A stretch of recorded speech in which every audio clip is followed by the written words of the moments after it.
Hey, how's it going, everyone? This is Lam here. I hope everybody's doing well. I hope everybody's safe.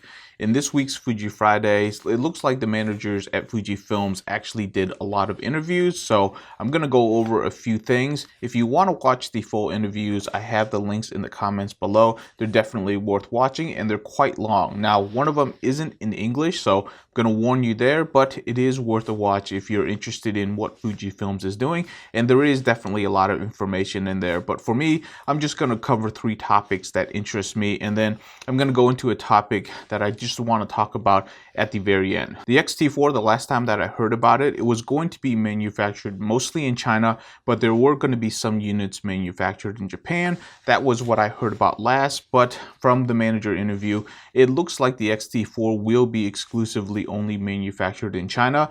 If somebody else has different information, definitely leave it in the comments below, because I'm getting mixed information about that, so I don't really know what to believe on that, but I'm going with the assumption that all X-T4s will be manufactured in China because they can produce a lot of units, and the pre-sales for the X-T4 has been really high. And I personally believe that because when I look at the used market for the X-T3, there is just a ton of them floating around. So I think there is a lot of pre-sales for the X-T4. Now, the reason why I bring this up is some of the community members were talking to me about quality standards for the X-T4. They're worried that it's going to be a little bit lower because of what's going on with the coronavirus right now. And I think that's a valid argument, especially because of what we're seeing, or the kind of issues that we're seeing with the Fuji X100V or 5, depending on how you look at it. The heat issue was kind of, in my opinion, a design flaw. So we're not going to say that Fujifilms is perfect, but is there going to be a similar design flaw in the X-T4?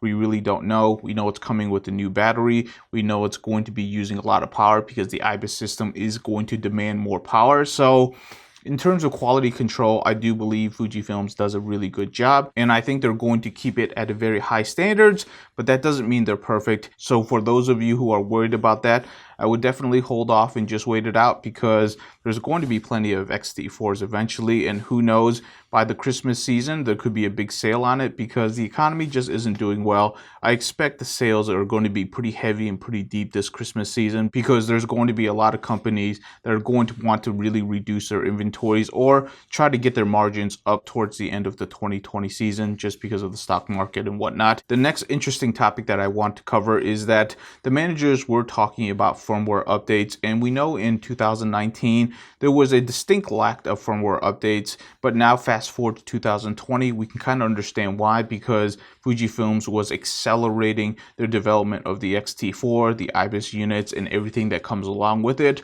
Plus they had 4 telephoto lenses that they were developing as well, so you could see that they were in a very quick development period, which probably hampered, the development of firmware for their existing cameras. But they did reaffirm during the interview that they will support older cameras, and by older cameras I mean the X-T3 and most likely the X-T30. I just don't think that we're going to be seeing any more firmware updates in terms of features for the X-T2, the X-T20, or the X-H1, because they're using the older processors and the older sensors, and I believe they've already maxed out the capabilities of those chipsets right now. So expect to have more firmware updates in 2020, at least for the X-T3 and the X-T30, to match some of the feature set of the X-T4, because internally a lot of the guts of it are kind of similar in terms of sensor and processor. So that is good news. We definitely want to see new firmware updates for existing cameras, because the X-T3 still remains, in my opinion, a flagship camera even after the X-T4 comes out. If you don't need IBIS, then you can save a ton of money by getting a used X-T3, or if you really want to, you can buy an X-T3 on sale. Just depends on what you like. You can save a ton of money going used right now, because there is a lot of people kind of getting rid of their, I guess, surplus gear, and there's some really good prices out there right now. The last topic that I want to cover was a question about whether or not the X-T4 was basically like an X-H1 in terms of it has a lot of the capabilities of an X-H series of cameras, and the managers kind of basically said that they were not in the same line. I get the feeling that the XH line is around and kicking. We just don't know what they're going to be doing that, but my best guess is the next series of sensors and processors that are going to be coming out from Fujifilms is most likely going to come in the XH line. So for people who don't see the X-T4 as a really good upgrade, they're most likely going to be waiting for that XH2. All right, so that is all of the Fuji news that I want to cover this week. The last topic is something that kind of interests me and something that I want to talk to people about, because I get the sense that a lot of people are kind of just at home having nothing to do, and here on YouTube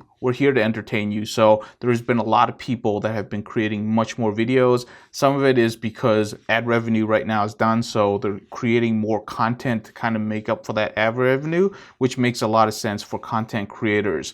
But I would also encourage you to take this time to actually reflect on where you are in your career path and whether or not you need to actually have a better backup plan. When this situation happened to me, I wasn't really quite as prepared as I thought I would be, but you know what? If this happens again, I am definitely going to be prepared. So if you're the type of person where your job demands that you are in the office, you might really want to take the time right now to self-reflect and start getting skill sets, or start looking at a career path, at least as a backup plan, that can allow you to work from home. Now, I am a technology person and I also cover a lot of entrepreneur stuff.